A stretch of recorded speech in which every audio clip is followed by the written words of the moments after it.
I am absolutely shocked and horrified because I had occasion to look at a good amount of the evidence, and one of the reasons why I cannot under any circumstances accept this decision is because he had gone to the High Court at the pre-trial stage and asked the High Court to quash this complaint on all these various grounds. And the High Court had considered, you see, the High Court has heard the matter threadbare, and it is a very, very considered judgment in which the High Court held that there is not only a prima facie case, but that there's absolutely no doubt about the evidence or about the charges. Against that, he carried the matter to the Supreme Court, and the Supreme Court upheld the High Court judgment. Now, the High Court has dealt with the facts because he and his lawyers had argued the case on merits. The High Court had dealt with the facts, and to my mind, there was absolutely zero possibility of his being acquitted. Apart from the evidence being conclusive, you've got to consider the status of the complainant, etc., etc. And I think I would only label this as a totally perverse judgment and as a miscarriage of justice. And I think the High Court must intervene in the matter.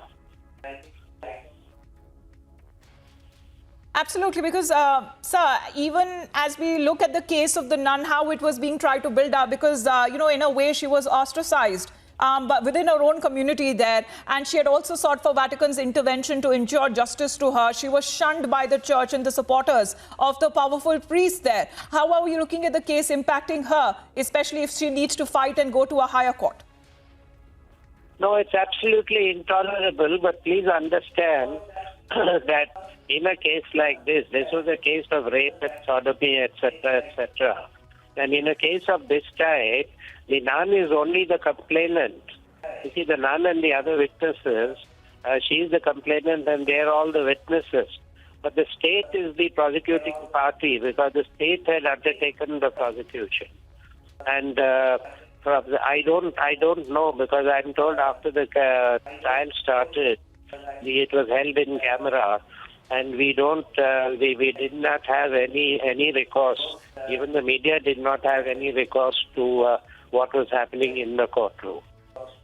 So one would have to, but irrespective of all that, you got to understand that this is not some wayward girl. She's a 44-year-old senior woman, a nun, a religious person. And why would anybody ever think of fabricating material of this type? It is unthinkable. Now, these are all areas which the High Court has gone into, and the Supreme Court has upheld the High Court judgment. So, in the face of that, for the trial court to record an acquittal, it's really astounding. And according to me, it is very, very necessary, irrespective of whether the state appeals or the state doesn't appeal.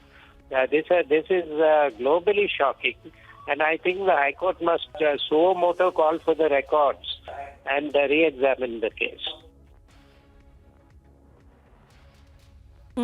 So what do you believe should be the role of the state, sir? Because we are not looking at much of an action being taken. There has been a lot of silence. Even before the the commencement of the trial that happened in 2020, there were also brazen attempts that were being made to manipulate the case and to weaken the survivors' resolve, sir.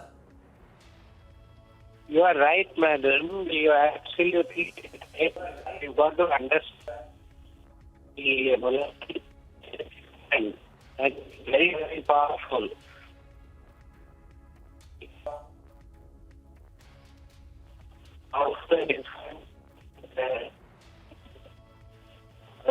Right, sir.